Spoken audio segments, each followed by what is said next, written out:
El presidente Trump confirma que el arsenal militar del régimen iraní está casi totalmente destruido, pero sigue siendo una amenaza para Estados Unidos y el mundo. Lo analizamos con un experto militar. Además, ataques de Irán disparan el petróleo sobre los $100 en plena escalada del conflicto en Medio Oriente.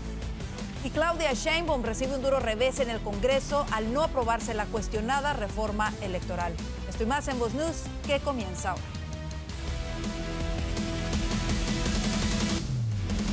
¿Qué tal? Bienvenidos, los saluda Karina Yapor. El presidente Donald Trump insiste en que la guerra contra el régimen de Irán ya está ganada. El mandatario también confirmó que está al tanto de posibles amenazas contra la seguridad de Estados Unidos. Vamos a Washington, D.C. con nuestro corresponsal Juan Esteban Silva, quien nos tiene el reporte completo. Juan Esteban.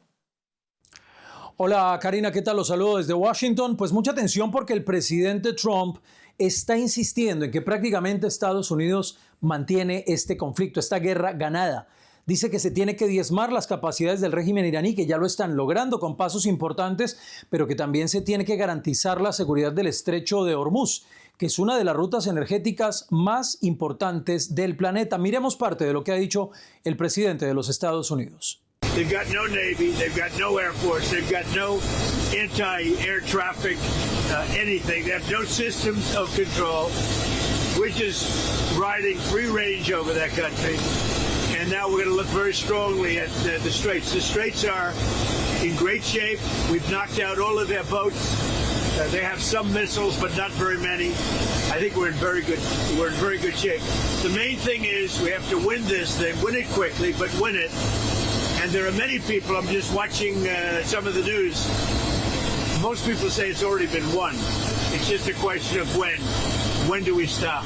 Ahora bien, es claro, como veían ustedes, que para el presidente de los Estados Unidos pues se mantiene esa capacidad militar para responder a los ataques iraníes y que las fuerzas estadounidenses pues han destruido gran parte de la capacidad naval iraní para colocar minas, por ejemplo, en Hormuz. El presidente ha mencionado también la destrucción de buques encargados de labores de minado con el objetivo de evitar que Teherán cierre permanentemente el estrecho. Hoy el secretario de Energía decía que no se va por ahora a escoltar buques, pero el presidente Trump nos decía ayer en la Casa Blanca que se tiene que garantizar ese flujo. Ahora bien, ¿qué dice el presidente Trump sobre posibles amenazas a los Estados Unidos en respuesta, en represalia por parte del régimen de Teherán? Esto es lo que ha dicho. I have been, and a lot of people came in through Biden with this stupid open border. But we know where most of them are. We've got our eye on all of them, I think. Is it dozens? They came in through the open border policies of Sleepy Joe Biden, one of the worst president in the history of our country. And we've got our eyes on all of them. But the war itself is being prosecuted at a level that nobody's seen before. It's pretty amazing to watch. Miren las imágenes que publica el Comando Central de los Estados Unidos a propósito de esa escalada militar que podría tomar semanas. Se espera entre 4 a 6 semanas, es lo que han dicho fuentes oficiales a Voz News. Los indicadores pues son bastante claros y el presidente defendiendo el enfoque, afirmando que la ofensiva militar ha degradado esas capacidades y que Estados Unidos está en una posición favorable, aunque hay que decir esas tensiones continúan elevando los costos energéticos y complican la seguridad marítima en uno de los puntos más importantes, como les digo, del comercio mundial. Irán sigue siendo prioridad esta semana para la administración del presidente de los Estados Unidos. Es la información desde Washington para Voz News. Juan Esteban Silva. Y para analizar si hay o no una verdadera amenaza de Irán y otros grupos terroristas a Estados Unidos, hacemos contacto con el comandante retirado y experto en temas de inteligencia militar, Jesús Romero. Jesús, bienvenido de nueva cuenta a Voz. La vocera de la Casa Blanca, Caroline Leavitt, dijo que la información de la cadena ABC sobre una amenaza de Irán en California era alarmista. ¿Hay una amenaza real de un posible ataque sobre Estados Unidos? Bueno, nosotros sabemos desde la administración del presidente Biden que dejó pasar miles y millones de habitantes por la frontera sur de los Estados Unidos, de que en efecto nosotros hemos tenido contacto con personas de interés, personas quienes han estado en la lista, y esto viene de la misma boca del previo secretario Mayorkas. Esto no es nada nuevo. Lo que estamos hablando es si existe una amenaza ahora mismo con el propósito y la intención de llevar a cabo ataques adentro de los Estados Unidos, y creo que la Casa Blanca lo que ha hecho es desmentir la fuente que ha utilizado este medio de comunicación en particular. Pero entonces, ¿tiene la capacidad Irán, por ejemplo, de llevar a cabo, se decía que estos ataques podrían ser ejecutados con drones, específicamente al estado de California? ¿Tiene Irán hoy por hoy esa capacidad después de estos 13 días de intensos bombardeos por parte de Estados Unidos e Israel? La posibilidad de que eso se lleve a cabo, claro que siempre es posible, pero la cuestión es, ¿tenemos información de verdad que viene directamente, uno de la FBI, otro por el Departamento de Seguridad Nacional de los Estados Unidos? Y eso no lo tenemos. No creo que hay una intención para llevar a cabo ese tipo de operación hoy en día. Que si pudiese llevar eso con un tipo de dron, no necesita traerse un dron de Irán, porque aquí lo pueden comprar simplemente directo por Amazon o por cualquier otro tipo de tienda. Yo creo que son dos cosas totalmente diferentes, y creo que los medios de comunicaciones, oyendo a fuentes de mala intención, uno nunca sabe de dónde vienen, pero creo que es para dramatizar lo que está sucediendo hoy en día con la administración del presidente Trump. Ahora, Jesús, militarmente, ¿cuál es el estado de las Fuerzas Armadas iraníes? ¿Tienen realmente la capacidad de mantener bloqueado el estrecho de Hormuz?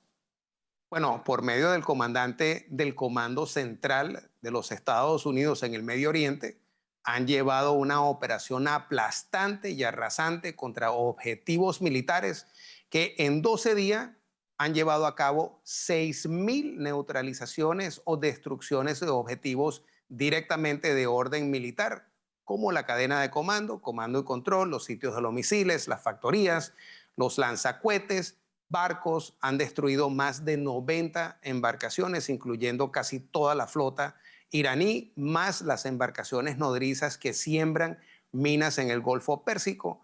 Yo creo que el ejército iraní se encuentra totalmente neutralizado. Sí tiene la capacidad de seguir enviando enviando cohetes o drones hacia otros países, pero como capacidad militar creo que no la tiene. ¿Crees que ha sido un error de Irán atacar a países árabes vecinos en este enfrentamiento? Bueno, creo que ha sido un error estratégico monumental de haber escogido sus propios vecinos, porque son los únicos países que les ha apoyado por lo largo y ancho de los últimos 37 años. Y lo que han hecho es llevar esos ataques para simplemente buscar algún tipo de apoyo por el mundo internacional, por las organizaciones internacionales, que ellos se sienten acosados y que la única manera de responder es a los intereses norteamericanos en el área vecina.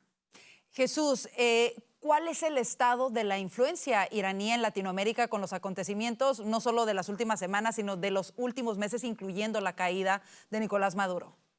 Esa es bastante interesante, porque mientras más esta operación de campaña siga adelante y mientras más acciones contundentes por parte de la administración del presidente Trump, Irán simplemente se encuentra mucho más aislada que hace 2 años o 3 años.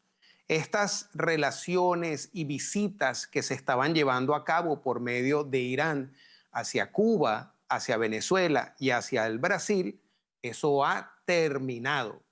Yo creo que gran parte de la estrategia que ha llevado adelante la administración del presidente Trump es para sacar de raíces esa presencia que han tenido los iraníes aquí.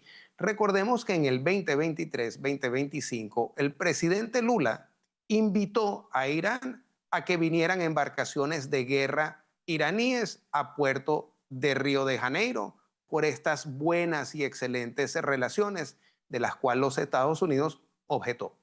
Así es. Y finalmente quisiera preguntarte, Jesús, se llevó a cabo la cumbre de Escudo de las Américas y no fue convocado Brasil, como lo acabas de mencionar, tampoco México y Colombia.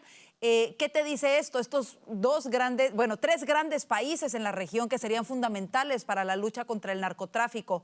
¿Cómo ves el que no hayan sido convocados y si crees que esto va a cambiar en un futuro próximo? Yo creo que aunque les hayan enviado la invitación, estos países no las hubieran aceptado. No creo que debajo de sus pensamientos, que de una manera esto es un bloque de la derecha, ellos no iban a participar. Y sobre todo la señora presidente Claudia Sheinbaum, con su retórica, con su posición izquierdista, de la cual no permite de ninguna manera de que los Estados Unidos lleve operaciones dentro de espacio aéreo, espacio marítimo, dentro de México. Yo creo que esa es una gran mala decisión por parte de ella, porque ella lo hace ver como que si fuera una condición que está siendo demandada que vaya a llevar algún tipo de mal hacia los mexicanos. Yo creo que cuando vimos la operación para eliminar el Mencho, se vio claramente de que México estaba ardiendo en llamas por la culpa del narcotráfico. Ella dice, no pasa nada. Pero el resto de estos otros países son todos socialistas. Desde el presidente Lula, Venezuela, Guatemala y México tienen esta tendencia de izquierdismo, lo cual posiblemente sea uno de los factores que ha tenido la presidencia Trump para llevar a cabo este tipo de bloque derechista para terminar de una vez con toda con la pelea contra el narcotráfico. Ojalá que estos países en la región que son sumamente importantes pudieran unirse a esa lucha. Sería fundamental que lo hicieran. Finalmente, una pregunta más en 30 segundos. ¿Qué tanto podría extenderse esta operación militar en Irán por parte de Estados Unidos a Israel? Bueno, yo creo que lo que estamos viendo es la campaña. La guerra no ha terminado porque la guerra tiene diferentes factores. Cuando se lleva a cabo este tipo de guerra, estamos hablando en el factor diplomático, el factor económico, el factor diplomático de la política y de la guerra militar. Nosotros podemos eliminar todos los objetivos de las amenazas que traen los iraníes, pero al final la guerra es un poco más complicada que eso. Yo creo que el presidente Trump está llevando las políticas necesarias que lleva para poder contrarrestar lo que parece ser que todavía queda restante por llevar a cabo en Irán. Por supuesto, y muchos se preguntan si esto realmente va a lograr un cambio de régimen o no. Ojalá que así sea, vamos a estar muy atentos a ello. Jesús, queremos agradecerte muchísimo el haber estado con nosotros para hablar de este importante tema. Por supuesto, muchísimas gracias por tenerme. Y el ejército israelí confirmó un nuevo ataque contra un sitio en Irán que era utilizado para desarrollar armas nucleares. El objetivo fue el llamado complejo Taligan, ubicado en Parchin, al sureste de Teherán, una instalación que analistas internacionales ya habían señalado por presuntas actividades militares encubiertas. De acuerdo con las fuerzas de defensa de Israel, en ese lugar se habrían desarrollado explosivos avanzados y experimentos sensibles vinculados al proyecto Ahmad, el programa nuclear secreto de Irán, que habría sido impulsado en los años 2000. Israel asegura que el régimen iraní intentaba rehabilitar la instalación tras un ataque previo en 2024. En el marco de esta ofensiva conjunta con Estados Unidos, que ya suma 13 días, Israel reporta además la destrucción de más de 250 drones y lanzadores iraníes en medio de una crisis energética global sin precedentes en el mercado petrolero. Mientras tanto, el Comando Central de Estados Unidos difundió imágenes de ataques en contra de aeronaves en tierra y aseguró que el régimen iraní pierde capacidad aérea día a día. Según el CENTCOM, las fuerzas estadounidenses no solo se defienden de amenazas iraníes, sino que están desmantelando de manera sistemática sus capacidades militares. Además, desmintieron que Irán haya derribado un F-15, calificando esa afirmación del Cuerpo de la Guardia Revolucionaria como mentira. El comando reiteró que Irán no ha logrado derribar ningún avión de combate estadounidense y que Washington mantiene superioridad aérea sobre amplias zonas del país. Y los continuos ataques de Irán contra el tráfico marítimo y la infraestructura energética en el Golfo Pérsico dispararon este jueves el precio del petróleo por encima de los $100 por barril. La escalada ocurre mientras Estados Unidos e Israel mantienen sus bombardeos sobre territorio iraní. Según analistas, Teherán busca generar un impacto económico global que obligue a Washington y a Jerusalén a detener sus operaciones militares. El presidente iraní advirtió que los ataques continuarán hasta obtener garantías de seguridad frente a nuevos asaltos. La Agencia Internacional de Energía informó que la producción total de petróleo de los estados del Golfo ha disminuido en al menos 10 millones de barriles por día. En un acto investigado como ataque terrorista, un sujeto armado estrelló un vehículo cargado de explosivos contra la entrada del kinder de una sinagoga en Michigan y avanzó a toda velocidad por un pasillo antes de que el personal de seguridad abriera fuego abatiendo al sospechoso. El ataque ocurrió en el Templo Israel en West Bloomfield, pero afortunadamente no se reportaron víctimas. Este ataque provocó un fuerte incendio en el lugar. En otro incidente que es investigado como terrorismo, un hombre abrió fuego hoy en la Universidad Old Dominion en Norfolk, Virginia, matando a un oficial militar retirado durante una clase de entrenamiento militar para oficiales de reserva. El sujeto fue identificado como Mohamed Baylor Jallow, de 36 años, un inmigrante naturalizado de Sierra Leona y ex soldado de la Guardia Nacional. De acuerdo a varios reportes periodísticos, Jallow había sido arrestado anteriormente por intentar brindar apoyo al grupo terrorista ISIS. El atacante fue sometido por estudiantes y murió en el lugar. Por cierto, si le gusta nuestro contenido, entonces tómese un minuto, vaya a nuestro canal de YouTube o si ya está en él, nuestro canal que es @VozMedia, suscríbase y active la campanita para que reciba las notificaciones y siempre esté al tanto de lo nuevo. Recuerde que su apoyo nos ayuda a seguir creciendo. Así nos vamos a la pausa comercial. Desde Chile, María Corina Machado deja abierta la incógnita. ¿Regresará a Venezuela pese a las amenazas? Se lo contamos. Además, estará con nosotros aquí en el estudio de Voz News el exdiputado de Brasil, ahora en el exilio, Eduardo Bolsonaro. Ya volvemos con esto y mucho más aquí a Voz News. Quédese. Si estás pasando por ansiedad o depresión, no tienes que enfrentarlo sola. Con Voz Salud tienes acceso ilimitado a terapia y consultas médicas virtuales o en persona y a más de 400 medicamentos, incluyendo los que tratan la salud mental, totalmente gratis. El apoyo comienza desde solo $1 al día. Visita salud.voz.us y empieza a sentirte mejor mucho más pronto.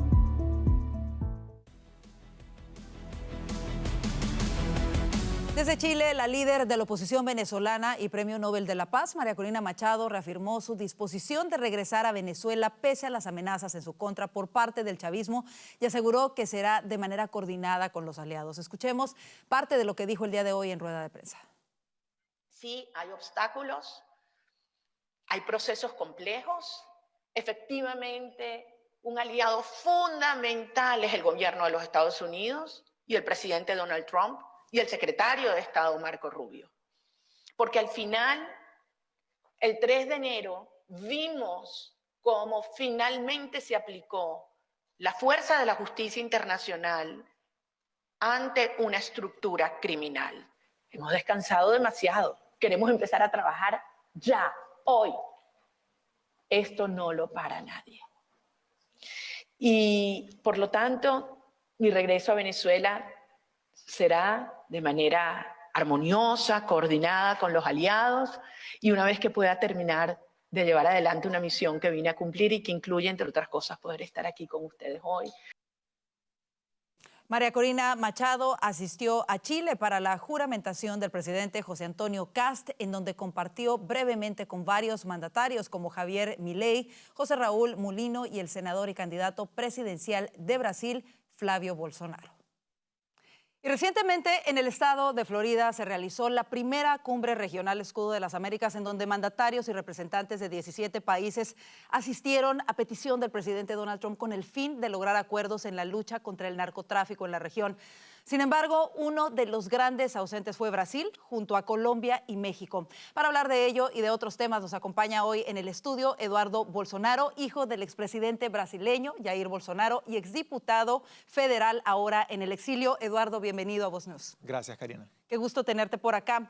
Eduardo, el gran ausente fue Brasil, lo comentábamos, junto con Colombia, junto con México. ¿Crees que las relaciones con Estados Unidos están en un punto muerto ahora con el gobierno de Lula da Silva? ¿Y cuáles son realmente los aliados de Brasil en este momento bajo ese gobierno? ¿Y por qué no fue convocado algo tan importante como la cumbre Escudo de las Américas? Es un tema muy sencillo para Trump y para todos los norteamericanos que viven una epidemia principalmente de fentanil. Y no es casualidad que Colombia, México y Brasil estén afuera. Es porque no hay confianza, y creo que todos saben por qué, de que esté allá dentro de un grupo para combatir a los narcotraficantes. Porque la única manera de reducir a los carteles, a los narcos, es combatiendo. Entonces se pasó esto y claramente Lula está haciendo un lobby en favor de estos carteles, que los dos más grandes de Brasil son el Comando Rojo y el Primer Comando de la capital. Porque sábado, cuando se empezó los escudos de las Américas y Rubio puso adelante la orden para que Brasil tuviera sus carteles reconocidos como narcoterroristas, en domingo, Karina, el día siguiente, el canciller de Lula llamó a Rubio para pedir, por favor, no declare a estos grupos brasileños criminales como narcoterroristas. Entonces, claramente es un lobby en favor de estos grupos. Lamentablemente, los narcos también están adentro de la política en Brasil. Eso es algo realmente preocupante, por supuesto, y que va completamente en contra de la estrategia que ha tomado esta administración para hacerle frente a estas organizaciones criminales. Ahora, Estados Unidos también ha estado muy involucrado, ya ha reiterado la necesidad de que se respeten los derechos humanos y se detenga la persecución política en Brasil, como la que ha sufrido tu padre en los últimos meses. De hecho, tu papá, el expresidente Bolsonaro, solicitó esta semana permiso para recibir la visita del consejero del presidente Trump, Darren Beattie. ¿Cómo va eso? Eso está muy bueno porque antes en Brasil, antes de las elecciones que tuvimos en 2022, tuvimos en Brasil el director general de CIA, el National Security Advisor Jake Sullivan, Victoria Nuland, el secretario de Defensa, el señor Lloyd, y tantos otros que se fueron a Brasil para hablar. Gobierno Bolsonaro, generales del gobierno Bolsonaro, reconozca el resultado electoral así que se ha declarado. Es decir, no tengan la posibilidad de contestar las elecciones.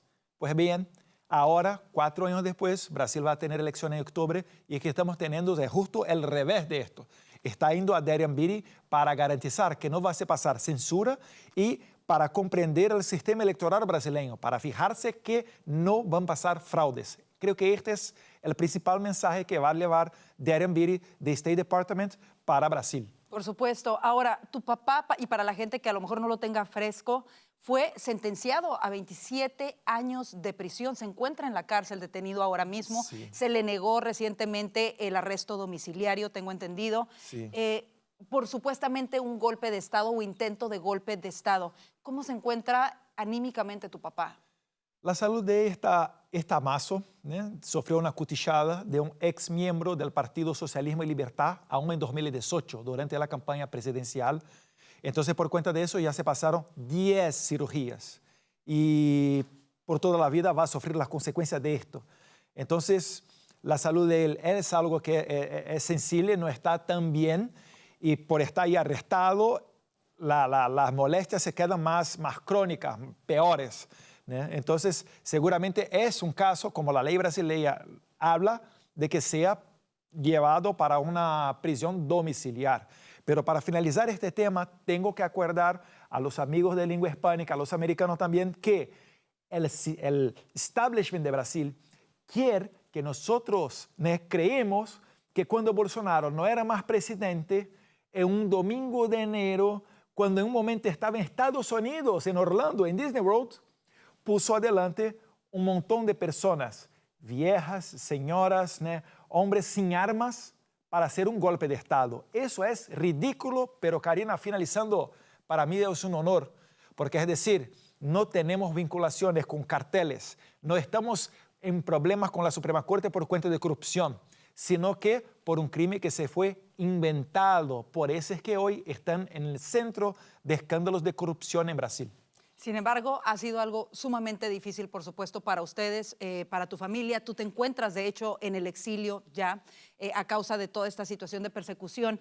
Y quisiera preguntarte, porque Brasil es un país sumamente importante para nuestra región, incluso es miembro del G20. ¿Tú crees que esta administración de Lula da Silva ha aislado a Brasil de todas estas oportunidades? Seguramente. Brasil con Bolsonaro estaba al lado de Israel, Japón, Estados Unidos. Caminábamos bien. También que por la primera vez en la historia de Brasil tuvimos inflación menor que Estados Unidos, para decir apenas un punto. Ahora, ¿con quién está Brasil? Lula es el líder mundial que más habla en favor de Hamas, en contra de Israel. Si Trump, por ejemplo, se pone en favor de Ucrania, Lula se va para el otro lado. Si Trump pone una batalla contra los narcos, Lula está al otro lado. Hasta hablando de crear una moneda de los BRICS para ir en contra del dólar americano, ahí está Lula. Entonces se perdió está ahí junto con los líderes de Irán, los narcos, los terroristas. Entonces, las personas en Brasil ya se dan cuenta. Es por eso que mi hermano, que va a intentar la presidencia en las elecciones de octubre, el senador Flávio Bolsonaro, está liderando absolutamente todas las encuestas, Karina. Tenemos mucha esperanza de que si tuviéramos elecciones sin censura y limpias, Bolsonaro volverá por las manos de mi hermano senador Flávio Bolsonaro. Y esa era realmente mi última pregunta para ti. Lo estamos siguiendo de cerca. Las elecciones, como tú lo dices, son en octubre. Y de hecho, los brasileños en Estados Unidos pueden votar en las elecciones presidenciales, ¿cierto? Sí. Para presidente se pueden votar en los consulados, en las embajadas. Seguramente, una vez más, creo yo, vamos a vencer en Estados Unidos, como siempre mi padre venció las 2 presidenciales que disputó. Y ojalá va a perdonar no solamente a mi padre, sino que también a yo, que no puedo volver a Brasil porque estoy bajo esta persecución, esta lawfare. Entonces será un otro momento de Brasil a empezar el día 5 de enero de 2027. Dios seguramente va a querer esto. Con el favor de Dios, y vamos a estar muy pendientes de ello. Eduardo, queremos agradecerte muchísimo el haber estado con nosotros el día de hoy. No, gracias, Karina, gracias por el espacio. Claro que sí, gracias. Golpe político en México. El Congreso rechaza la reforma electoral de la presidenta Claudia Sheinbaum, una iniciativa que la oposición calificó como la ley Maduro, en lo que se convierte en su primer gran revés legislativo. Nuestro corresponsal en Ciudad de México, Alejandro Roldán, tiene los pormenores. Alejandro. Así es, Karina, con gusto de saludarte. Y fueron los mismos partidos políticos aliados al de la presidenta Sheinbaum quienes no le dieron el respaldo que necesitaba para que esta reforma electoral, que buscaba modificar varias reglas del sistema electoral mexicano, no viera la luz. Propuesta que buscaba reducir costos, cambiar la forma de elegir legisladores y aumentar el control sobre el dinero de las campañas electorales. Se desecha el proyecto de decreto enviado por la Presidencia de la República. Este es el primer revés que sufre la mandataria mexicana a esta iniciativa que la oposición denominó como Ley Maduro, porque argumentaban que se buscaba debilitar al árbitro electoral, el cual, por cierto, ha sido muy cuestionado, y de cambiar las reglas que podrían favorecer al partido en el poder. En un país de grandes necesidades, que destine tanto recurso a los partidos políticos. Al pueblo de México le parece excesivo que los consejeros del INE sigan ganando más que la presidenta. Pero al puro estilo de su antecesor, Sheinbaum presentó su plan B de reforma electoral que sigue buscando reducir los gastos en la política, además de ampliar las consultas ciudadanas y establecer que la revocación de mandato para que se realice entre el tercer y cuarto año de cualquier gobernante, además de que los recursos se destinen a las necesidades sociales. Y que la mayor parte del recurso público se vaya a la gente, en programas de bienestar, en escuelas, en hospitales, en centros de salud, en bacheo, en agua potable. Pero mientras el gobierno habla de reducir privilegios y destinar los recursos a necesidades sociales, auditorías federales han detectado irregularidades millonarias en el uso de recursos públicos. El caso más emblemático es el de la Seguridad Alimentaria Mexicana, con más de 850 millones de dólares sin comprobar. Además, la Auditoría Superior de la Federación reportó más de 3.700 millones de dólares por aclarar en el último año de gobierno del expresidente López Obrador. Porque hay agentes del régimen que amenazan con dar un golpe al Estado de Derecho. Esta es la información desde la Ciudad de México para Voz News, Alejandro Roldán. De regreso a nuestro entorno, el déficit comercial de Estados Unidos se redujo en enero en comparación con el mes anterior a 54.500 millones de dólares. Esto se debe a una disminución en las importaciones de bienes y un aumento en las exportaciones, según los datos publicados hoy por el Departamento de Comercio. El saldo negativo es menor de lo que anticiparon los analistas. En diciembre de 2025, la mayor economía del mundo presentaba un déficit comercial de 72.900 millones de dólares. Así nos vamos a la pausa comercial. Quédese con nosotros, ya viene el panel de Voz News. Y si nos ve a través de YouTube, recuerde, el panel comienza ya en el siguiente link.